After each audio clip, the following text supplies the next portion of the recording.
नमस्ते दोस्तों, welcome to my channel. This is C A कृष्णावतेर और आज मैं बात करूंगी how to win the art of delegation. Delegation क्या होता है, हमें क्यों डेलीगेट करना चाहिए और 5 बेस्ट तरीके क्या हैं कोई भी काम डेलीगेट करने के, and how to win with the art of delegation. तो उसके पहले मैं एक बहुत ही छोटा सा एक्सपीरियंस शेयर करना चाहूँगी। जब मैं सीए की पढ़ाई कर रही थी, जब मेरे सीए फाइनल एग्ज़ाम्स आने वाले थे, तो मैं घर पे बैठ के पढ़ाई करती थी। 15 डेज़ का टाइम था मेरे सीए एग्ज़ाम्स को। एंड उस बीच हमारे घर पे जो डोमेस्टिक हेल्प आती थी हेल्प करने के लिए, उन्होंने छुट्टी ली थी। कुछ 2-3 दिन से वो नहीं आ रही थी क्योंकि उनकी तबीयत ठीक नहीं थी। तो ऑल्दो मेरे एग्ज़ाम्स थे 15 दिन बाद, बट मुझे अपने मन से मन किया मेरी मम्मा का हेल्प करने का। तो मैं अपने मम्मा के कुछ हेल्प करती थी घर के कामों में। तो ये चीज़ पापा को नहीं पता था। तो क्या हुआ, एक दिन पापा जब अपनी मॉर्निंग वॉकिंग करके आए तो उन्होंने मुझे देखा कि मैं घर के कुछ काम कर रही थी। तो उन्होंने मुझसे कहा कि आपके लिए अभी सबसे ज़्यादा इम्पोर्टेंट ये है कि आप अपनी पढ़ाई पे फोकस करो, क्योंकि 15 दिन से भी कम टाइम आपका बचा है एग्ज़ाम के लिए। और क्योंकि आप हमारे घर की जो डोमेस्टिक हेल्प है वो नहीं आ रही है, तो हम ट्राई करेंगे दूसरा किसी को लेके आने के लिए जो इस काम को अच्छे से कर पाएगा, जो इस काम में बेहतर है, ताकि आप जिस चीज़ में बेहतर हो आप वो करो और हम उस इंसान को यहाँ लेके आए जो इस काम में बेहतर है। तब मुझे एक चीज़ स्ट्राइक की और वो चीज़ मैंने आज तक नहीं भूली है। पापा का ये एक स्टेटमेंट कि जिसका जो काम है उसको करने दो और आपका जो काम है वो आप करो जिसमें आप बेस्ट हो। और वो चीज़ मैं आज भी फॉलो करती हूँ कि डेलीगेट करना बहुत इम्पोर्टेंट है, वरना आप हर चीज़ कर नहीं पाओगे और एट द एंड आपको ये लगेगा कि मेरा ये भी काम पेंडिंग है, वो भी काम पेंडिंग है। आपका टू डू लिस्ट बढ़ता ही जाएगा। हर दिन सुबह में आप टू डू लिस्ट बनाएंगे और शाम तक देखेंगे उसमें से बहुत ही कम आपका कंप्लीट हुआ है, क्योंकि सब चीज़ आप खुद से करना चाहते हैं। और ये चीज़ सबसे ज़्यादा दिक्कत आती है एक एंटरप्रेन्योर के लिए, क्योंकि जब एक एंटरप्रेन्योर कोई बनता है तो उसको स्टार्टिंग में जब वो अपना बिजनेस स्टार्ट करता है तो उसको बहुत ही सोच समझ के कदम उठाने पड़ते हैं। कोई भी खर्चा लेने से पहले बहुत सोचना पड़ता है, बहुत समझना पड़ता है कि ये मैं बंदा हायर करूं या नहीं, या ये थोड़ा सा काम है, 1 घंटे का काम है, मैं खुद ही कर लूँगा या खुद ही कर लूँगी। तो इसकी वजह से वो क्या करते हैं, स्टार्टिंग से सारा काम वो खुद से करते हैं। वो रिक्रूटमेंट भी खुद कर रहे हैं, लोगों को ट्रेनिंग भी खुद दे रहे हैं, कस्टमर्स के कॉल भी वो रिसीव कर रहे हैं, वेंडर से बात भी वो कर रहे हैं और प्रोडक्शन भी वो देख रहे हैं। मतलब सब कुछ में उनका दिमाग है और सब चीज़ दिमाग के साथ साथ वो खुद भी इन्वॉल्व है। उसकी वजह से उनका फोकस जो है बिजनेस की ग्रोथ पे बहुत ज़्यादा नहीं लग पा रहा है, क्योंकि उनको टाइम ही नहीं मिल रहा है। और ऐसा ही होता है not just for entrepreneur, even कोई मदर है, उन्होंने अपना ऑफिस स्टार्ट किया है, तो अगर वो एक डेलीगेशन वाला जो आर्ट है वो नहीं सीखे तो एट द एंड जब वो घर वापस आएंगी ऑफिस से, उनको हमेशा यही लगेगा कि वो ऑफिस में भी इतना काम करके आई है, घर पे भी इतना काम पड़ा है, और वो बहुत स्ट्रेस्ड आउट फील होती हैं, बहुत ड्रेन्ड आउट हो जाती हैं पूरे। जब वो रात में सोने जाती है तो उनको ऐसा लगता है कि बहुत मतलब उनकी एनर्जी पूरी ड्रेन्ड हो चुकी है। और not even mothers, like many females, other women or other people who are trying to do सब कुछ अपने आप। तो डेलीगेशन एक आर्ट होता है और हर किसी का एक स्किल्स होता है, हर किसी का एक फोटे होता है, हर किसी का एक नॉलेज होता है जिसमें वो बेहतर होता है। जिस चीज़ में मैं एक्सपर्ट हूँ उस चीज़ में कोई और मे भी नहीं होगा। या वो बंदा अगर किसी चीज में एक्सपर्ट है तो मैं उसमें, मेरी एक्सपर्टीज उसमें नहीं होगी। तो हमें वो चीज आइडेंटिफाई करना बहुत जरूरी है, और कौन कौन सा काम है जो हम डेलीगेट कर सकते हैं वो आइडेंटिफाई करना जरूरी है, ताकि हम जिसमें बेहतर है, हर हम जिसमें एक्सपर्ट है, हम उसमें अपना पूरा फोकस दे पाए, हम उसमें अपना पूरा टाइम दे पाए, और at the end of the day हमें ये भी ना लगे कि हमारा बहुत काम पेंडिंग है। और मुझे बहुत खुशी होती है जब मैं अपना टू डू लिस्ट में से लाइन स्ट्राइक ऑफ करती हूँ कि ये हो गया, वो हो गया, वो हो गया, तो मुझे बहुत खुशी होती है। लेकिन जब मैं डेलीगेट नहीं करती और वो टू डू लिस्ट बढ़ती जाती है तो मुझे बहुत बुरा भी लगता है। सो डेलीगेशन इज अ आर्ट, और इस चीज को विन करना आना चाहिए। जैसे ही हम इसको विन करना सीख जाएंगे, हमारी 50 से 80% प्रॉब्लम सॉल्व हो जाती है, और हमारे सारे, आप देखोगे कि आपकी प्रोडक्टिविटी भी बढ़ रही है और आपका सारा काम भी बहुत अच्छे से हो रहा है। तो पहले मैं बात करूंगी 5 रीजंस टू डेलीगेट। 1, एक और एक हमेशा 11 होते हैं। तो आप अकेला जितना कर सकते हैं, आप अपनी एक टीम बनाएंगे या लोगों को जब काम डेलीगेट करेंगे तो वो काम आपका जल्दी होगा और आपका उसमें प्रोडक्टिविटी भी बढ़ेगा। तो एक और एक हमेशा 11 होते हैं। डेलीगेशन से आपकी स्किल्स, इम्पैक्ट और इन्फ्लुएंस बढ़ता है। थर्ड इज, आपका बहुत टाइम बचता है। जिस एरिया को आप डेलीगेट कर सकते हैं, आपको लगता है कि ये जो काम है इसमें मेरी बहुत ज़्यादा एक्सपर्टीज की ज़रूरत नहीं है, तो आप उस चीज़ को डेलीगेट कर सकते हैं और उतना टाइम आपका बच जाता है दूसरे एरिया में फोकस करने के लिए। फोर्थ इज, आपको डेलीगेशन वाले पार्ट का जो काम एरिया है, आपको उसके लिए कोई अच्छा बेस्ट फिट मिलता है, जो आपसे भी अच्छा वो काम कर सकता है, जो उस चीज़ में एक्सपर्ट है। एंड फिफ्थ इज, इससे आपकी लीडरशिप स्किल्स डेवलप होती है, क्योंकि एक लीडर जो होता है वो अपने साथ एक टीम लेके चलता है, और इसीलिए वो लीडर कहलाता है, क्योंकि वो अपनी टीम एक बनाता है। जिस एरिया के लिए जो अच्छा है उस बंदे को उसमें आइडेंटिफाई करके उस बंदे को वो काम देता है, और एज अ टीम वो ग्रो होते हैं और सक्सेसफुल होते हैं। तो ये थे 5 रीजंस फॉर डेलीगेशन। 1 इज, एक और एक 11 होते हैं। दूसरा, आपकी इम्पैक्ट, आपका स्किल्स बढ़ता है। तीसरा, आपका टाइम बचता है। चौथा, आपकी लीडरशिप स्किल्स बढ़ती है। और पांचवा, आपको आपके काम के लिए बेस्ट फिट मिलता है। अब हम बात करेंगे कि हम बेस्ट वे क्या है डेलीगेट करने के। 5 best way for delegation are: identifying the right person for the right work. आप ट्रेनिंग लीजिए, आप इंटरव्यूज लीजिए और ये आइडेंटिफाई करिए कि इस काम को करने के लिए सबसे अच्छा बंदा कौन है, सबसे राइट पर्सन कौन है, जिसके अंदर वो एक्सपर्टीज भी है, वो नॉलेज भी है और वो पैशन भी है, वो करने की चाह भी है।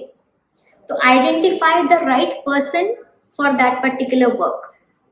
सेकेंड इज, ये बहुत इंपॉर्टेंट है, प्रोवाइड क्लियर इंस्ट्रक्शन।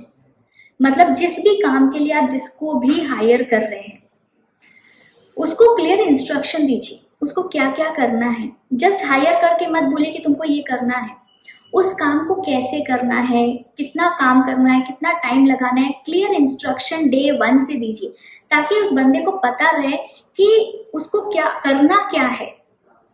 और उसके साथ साथ उसको ये भी बताइए, तीसरा, उसको ये भी बताइए कि आप वो काम उससे क्यों करवा रहे हैं और वो काम करने की जरूरत क्यों है।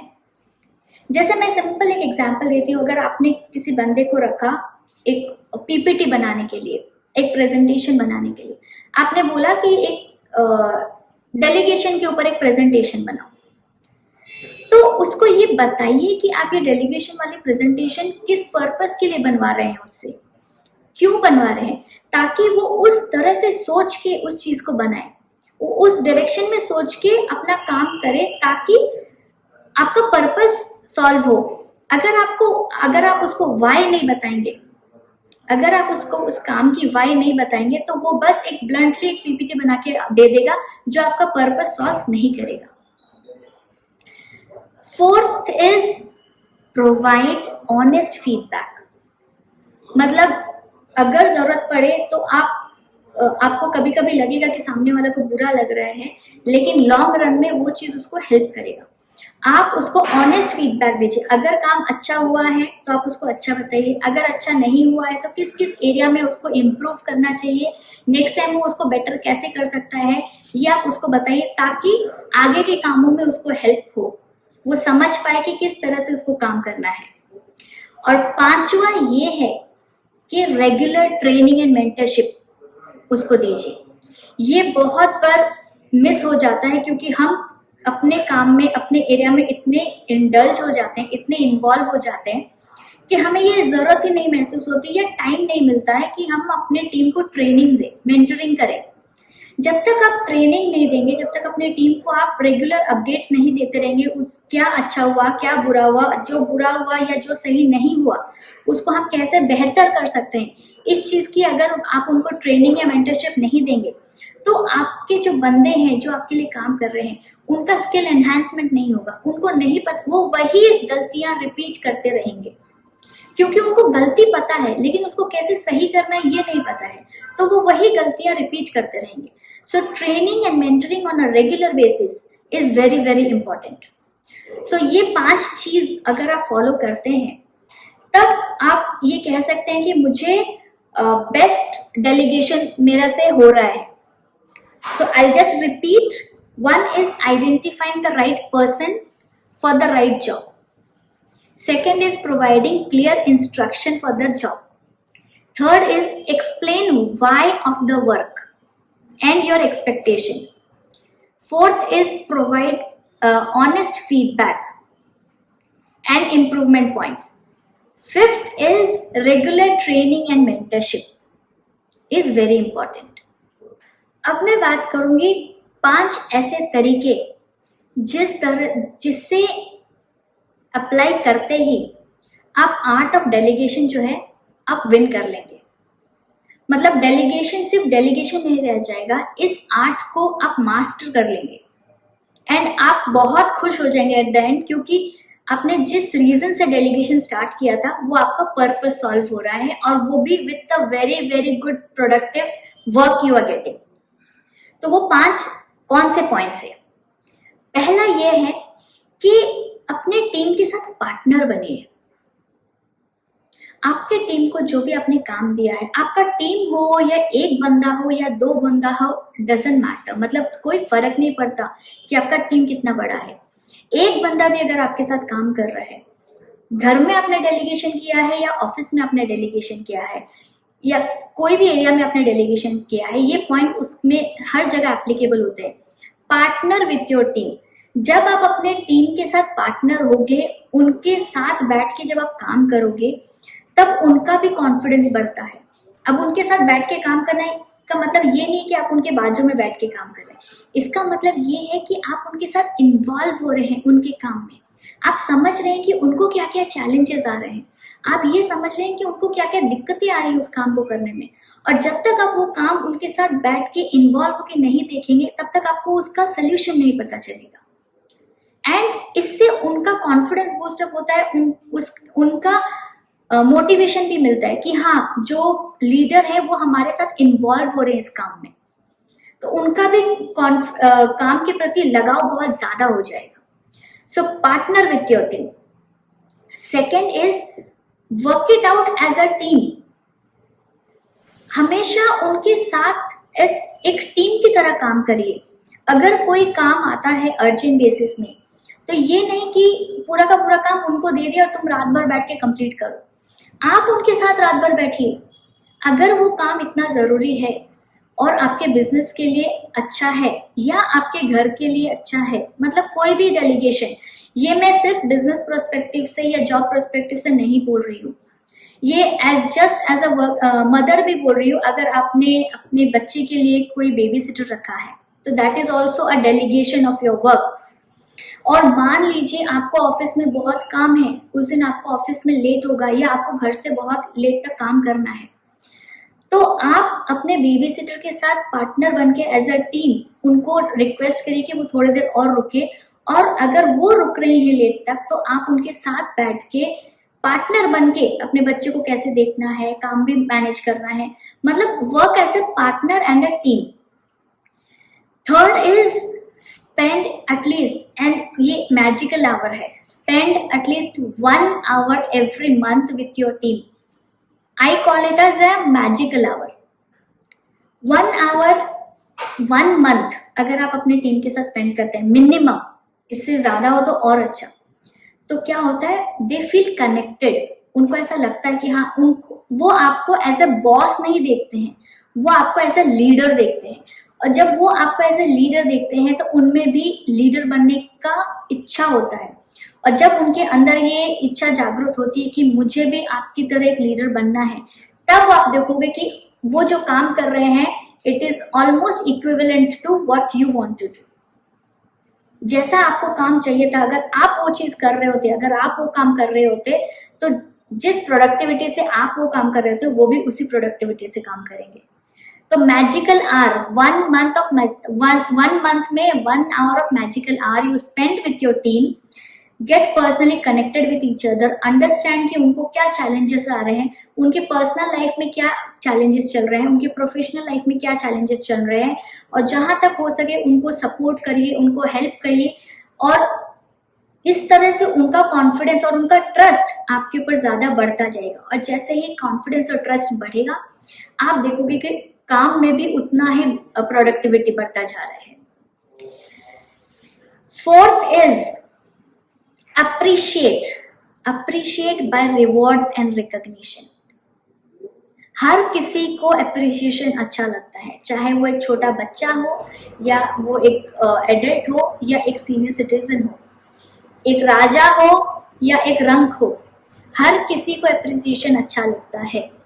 तो अगर आपकी टीम या आपका टीम का कोई भी बंदा अच्छा काम कर रहा है, तो उसको सबके सामने शाबाशी दीजिए, उसको सबके सामने अवार्ड दीजिए, रिकॉग्निशन दीजिए, उससे उसको काफी मोटिवेशन मिलेगा फॉर द नेक्स्ट वर्क। ये बात हम काफी बार भूल जाते हैं। और एप्रिसिएशन का मतलब ये नहीं है कि आप बहुत बड़ा गिफ्ट लेके आए या कुछ है, आप बस उसके कंधे पे ऐसे शाबाशी भी दे देंगे ना सबके सामने, उसको बहुत अच्छा लगेगा। एंड जब वो ये देखेगा कि मेरा लीडर मुझे अप्रिशिएट कर रहा है, आप उसका प्रोडक्टिविटी काम में डबल होते हुए देखेंगे, दुगना होते हुए देखेंगे। And fifth is be unpredictable. As a leader आपको अनप्रेडिक्टेबल होना चाहिए, और उसको आपको वो यूज करना, इस्तेमाल करना आना चाहिए। अनप्रेडिक्टेबल मतलब कोई ये किसी को इन ऑफिस या घर पे जिसके साथ भी आप डेलीगेशन कर रहे हैं, उनको ये पता नहीं चलना चाहिए कि आप नेक्स्ट क्या करने वाले हैं। हमेशा उनको ये सरप्राइजेस मिलने चाहिए। उनको ये पता नहीं चले कि आज मैं अगर ये काम इस तरह से करके दे रहा हूँ, तो इसका रिएक्शन मुझे सर से क्या मिलेगा, या मुझे मैडम से रिएक्शन कैसा मिलेगा। कभी आप उस काम का बहुत ज्यादा तारीफ करिए, और कभी उस काम का आप नॉर्मल रिएक्शन दीजिए। उनको हमेशा कंफ्यूज स्टेट में रखिए। इससे क्या फायदा होता है, इससे ये फायदा होता है कि आपका जो टीम मेंबर होता है, वो आपको फॉर ग्रांटेड नहीं लेता है। और फॉर ग्रांटेड नहीं लेने का रीजन मैं बताती हूँ आपको। एक छोटी सी स्टोरी बताती हूँ। दो ओनर्स थे, उनके बहुत बड़े गार्डन थे, ठीक है, दोनों आजू बाजू नेबर्स थे, और दोनों फ्रेंड्स थे, और उनका बहुत बड़ा गार्डन था। उन्होंने एक माली रखा था। उन्होंने कहा हम फ्रेंड्स हैं, तो दोनों का ही गार्डन वो संभाल लेगा। तो जो नेबर ए था, वो थोड़ा सा बहुत ही सॉफ्ट और अच्छा, मतलब वो इमोशनली बहुत ही साउंड था, एंड वो लोगों को ज्यादा डांटता नहीं था, मतलब थोड़ा सॉफ्ट स्पोकन था। नेबर बी जो था, वो थोड़ा सा स्ट्रेट फॉरवर्ड था। उसको अगर कोई चीज पसंद नहीं आया, तो वो इमीडिएटली वो डांट देता था या बोल देता था ये चीज ऐसा नहीं होनी चाहिए। वो जो माली है, वो दोनों का गार्डन देखता था। तो नेबर ए ने एक दिन देखा कि वो नेबर बी के गार्डन की तरफ से वॉक करके आ रहे थे। तो उन्होंने देखा कि नेबर बी के गार्डन में पानी डाला हुआ है, पौधों को पानी डाला हुआ है। जब वो अपना गार्डन में एंटर किया, तो उन्होंने देखा कि पौधों को पानी नहीं दिया हुआ है, एकदम पत्ते जो है एकदम सूख गए हैं, जैसे 2-3 दिनों से 4 दिनों से पानी नहीं दिया हुआ है। तो उन्होंने उस माली को पूछा कि तुमने नेबर बी के गार्डन को तो पानी दिया, मेरे गार्डन को पानी क्यों नहीं दिया? तो उन्होंने क्या कहा, माली ने क्या कहा, सर एक्चुअली सॉरी, मुझे ना टाइम ही नहीं मिल रहा था, इसलिए मैं पानी नहीं दे पा रहा था, मेरी तबीयत भी ठीक नहीं थी। तो उन्होंने कहा तो नेबर बी के गार्डन को कैसे पानी दिया? तो उसने कहा, सर आप जानते हैं ना वो नेबर बी वाला कितना चिल्लाता है और एकदम स्ट्रेटली डांट देते हैं और ऐसे हैं, आप तो बहुत अच्छे हैं ना, आप कुछ बोलेंगे नहीं, इसलिए मैंने नहीं दिया, मैं अभी दे देता हूँ। तो नेबर ए ने बोला ठीक है कोई बात नहीं, ठीक है। 2-3 दिन बाद वापस ऐसा रिपीट हुआ, चौथे दिन वापस ऐसा रिपीट हुआ, 5वें दिन उन्होंने देखा, नेबर ए ने देखा उनका गार्डन एकदम मुरझाया हुआ, सूखा हुआ, एकदम ऐसा हो गया। एंड नेबर बी का जो गार्डन था वो एकदम हरा भरा, खिला खिला, फूल भी आ गए थे उसमें और बहुत ही सुंदर लग रहा था।